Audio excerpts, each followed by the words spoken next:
जय भारतीय संविधान बोदवड येथील रुपाली गौरव अग्रवाल यांना अग्र नारी पुरस्काराने सन्मानित करण्यात आलेला आहे आणि एक चांगल्या प्रकारचा भारदस्त असा पुरस्कार त्यांना प्रदान करण्यात आलेला आहे. त्या प्रत्यक्ष आपल्या स्टुडिओमध्ये उपस्थित आहेत. ताई, आपलं TV24 आणि भारत टीव्हीला आपलं हार्दिक अभिनंदन, एक हार्दिक स्वागत.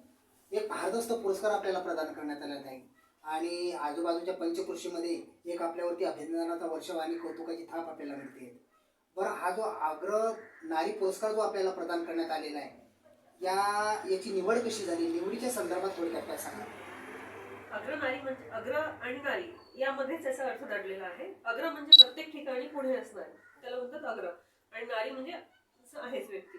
तर अग्र नारी म्हणजे प्रत्येक क्षेत्रामध्ये एक नारी म्हणून कार्यरत असते.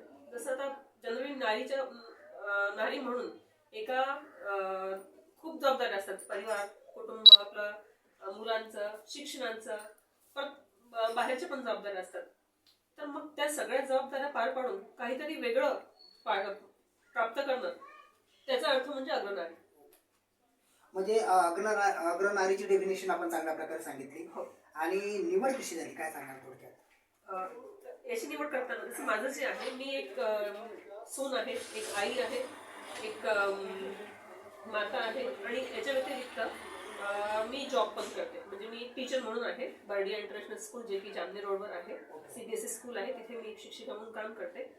मग परिवार, मुलांचं सगळं सांभाळून किंवा मग शिक्षिकाची जी जबाबदारी आहे ती सगळं पार पाडून माझं जे एज्युकेशन होतं, जे मी BEd ची डिग्री प्राप्त केली आहे रिसेंटली, तर हे सगळ्या जबाबदाऱ्या सांभाळून सुद्धा मी माझं शिक्षण प्राप्त केलं.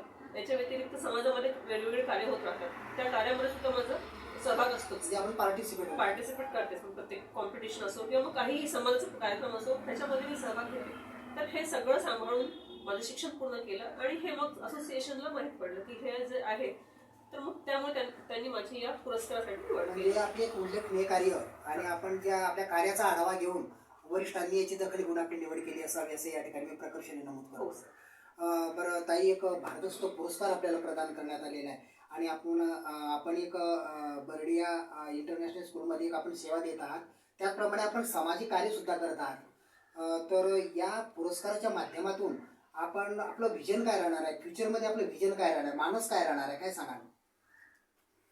हा पुरस्कार मला प्राप्त झाला तर याकडून मला फार प्रेरणा मिळालेली आहे. पहिली गोष्ट म्हणजे आपण काही करतो, ठीक आहे. आता एक नारी म्हणून एक विचार असते की माझ्यावर कुटुंबाची जबाबदारी आहे, माझ्यावर मुलांची जबाबदारी आहे, मी दुसरं काही करू शकत नाही. पण असं नसते. जर आपण ठरवलं तर आपण सगळं काही प्राप्त करू शकतो. कोणतीही नारी असो, मग विपरीत परिस्थितीतून आपण जर प्रयत्न केला पुढे जाण्याचा, तर आपल्याला यश नक्की मिळते. आणि हे मी प्रयत्न केला आहे आणि याचा जो आहे, याचा मला प्राप्त झालेला अग्रनारी पुरस्कार, तर ही माझं एकटीच नाहीये, हे कोणी पण प्राप्त करू शकते. पुरस्कारच नाही, प्रत्येक क्षेत्रामध्ये जर आपण नारी म्हणून किंवा व्यक्ती म्हणून प्रयत्न केले तर आपल्याला यश मिळतेच.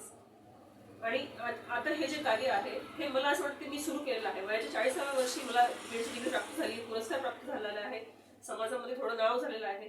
तर हे नाव पुढे कंटिन्यू करावं आणि माझ्या या नावाचा फायदा प्रत्येक माझ्या समाजातील म्हणा किंवा इतर माझ्या आसपासच्या नारी आहेत त्यांना हे सुद्धा फायदा व्हायला पाहिजे, त्यांना यापासून प्रेरणा मिळाली पाहिजे, हे माझं विजन आहे. ताई, एक चांगल्या प्रकारची माहिती आपण दिलेली आहे आणि प्रत्येक पुरुषाच्या पाठीमागे एका स्त्रीचा हात असतो आणि आपण एक अग्र नारी या पुरस्काराने आपल्याला सन्मानित करण्यात आलेलं आहे. ताई, education is the foundation of human life. शिक्षण हे मानवी जीवनाचा पाया आहे आणि education is the powerful of knowledge which use change the world. शिक्षणामध्ये जग बदलवण्याची ताकद शिक्षणामध्ये, एक शक्ती आहे शिक्षणामध्ये. आणि आपण एक चांगल्या प्रकारे बर्डिया इंटरनॅशनल स्कूलमध्ये आपण सेवा देत आहात आणि अग्र नारी या पुरस्काराने आपल्याला चांगल्या प्रकारे सन्मान करण्यात आलेला आहे. पुरस्कार आपल्याला प्रदान करण्यात आलेला आहे. व्यापारी संघटनेने आपला सत्कार केलेला आहे. तर या पुरस्काराच्या माध्यमातून आपण ज्या समाजातील ज्या शोषित, पीडित, वंचित ज्या नारी आहेत की ज्यांनी जे समस्यांनी ग्रासलेले आहेत, त्यांच्यासाठी आपण काय आवाहन करणार, त्यांना काय आवाहन करणार, काय सांगाल? बघा, विपरीत परिस्थिती प्रत्येकाच्या जीवनामध्ये येतात, परंतु त्या परिस्थितीने हार मानून बसणं हे काही पर्याय नाहीये. तर परिस्थितीला तोंड देऊन आपल्या प्रत्येक व्यक्तीमध्ये, प्रत्येक नारीमध्ये काही ना काही कौशल्य असते. फक्त ते असते की आपल्याला शोधावं लागते किंवा आपल्याला पुढे जावं लागते की आपल्यामध्ये ते कौशल्य आहे किंवा नाहीये. प्रयत्न करावं लागते. आपण म्हणतात ना, प्रयत्नांती परमेश्वर, प्रयत्न केला तर परमेश्वर मिळतो. तर हेच सांगायचं आहे मला. पीडित असो किंवा शोषित असो, हा शब्द मागे ठेवून आपण एक नारी आहे आणि प्रयत्न केल्याने सगळं काही प्राप्त आपण करू शकतो. तर हा आपले जे प्रयत्न आहेत शिक्षणाचे असो किंवा प्रगतीचे असो ते सुरू ठेवले पाहिजे.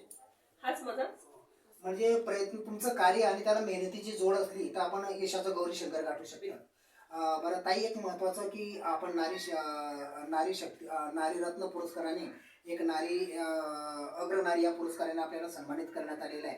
पंचकृषीमध्ये आपली एक चांगल्या प्रकारे आपल्यावरती कौतुकाची थाप जे आहेत गोपाल अग्रवाल, जे की व्यापारी मंडळाचे अध्यक्ष पण आहेत आणि भारतीय अग्रवाल संमेलनाचे ते महामंत्री पण आहेत. आता माझ्या लग्नाला 15 वर्ष झाले जवळपास. प्रत्येक वर्षी ते कमीत कमी ते 3-4 पुरस्कार आणतात. म्हणजे घरामध्ये वस्तूंपेक्षा पुरस्काराची संख्या जास्त आहे सर. आणि त्या पुरस्काराला पाहून आम्हाला नवल वाटायचं की आज हा पुरस्कार आणला, या महिन्यात हा पुरस्कार आणला. हे प्रत्येक पुरस्कार पाहून आम्हाला असं वाटायचं की आम्हाला पण कधी असा पुरस्कार कधी मिळेल का, ही आशा आम्हाला असायची. आणि ह्यासाठी हे प्रयत्न केलेले आहेत.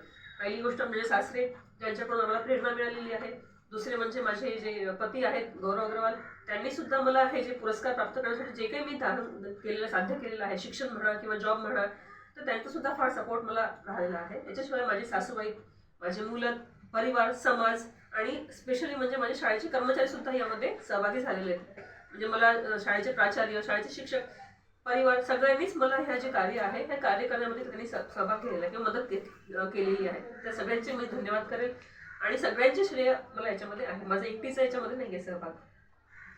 ताईंनी या जो नारीरत्न पुरस्कार अग्रनारी या पुरस्काराने त्यांना सन्मानित करण्यात आलं, याचं श्रेय त्यांनी सर्व शिक्षक वृंद, समाज, त्याचप्रमाणे त्यांचे सासरे, पती यांना दिलेलं आहे.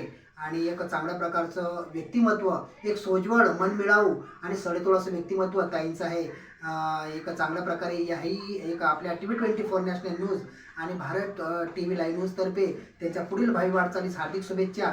याही पुढे जाऊन सांगतो की उडत्या पाखराला परतीची तमान असावी, उडत्या पाखराला परतीची तमान असावी, डोळ्यात नेहमी नवी दिशा असावी. उडत्या पाखराला परतीची तमान असावी, डोळ्यात नेहमी नवी दिशा असावी. घरट्याचे काय बांधता येईल केव्हाही, पण आकाशी झेप घेण्याची जिद्द मात्र मनात असावी. अशी उंच भरारी अग्रवाल ताईंनी मारलेली आहे. यशाचं गौरी शंकर गाठलेले आहे. पुण्याच आपल्या TV24 नॅशनल न्यूजतर्फे त्यांच्या पुढील भावी वाटचालीस हार्दिक शुभेच्छा. Jogilal Surwade, TV24 national news.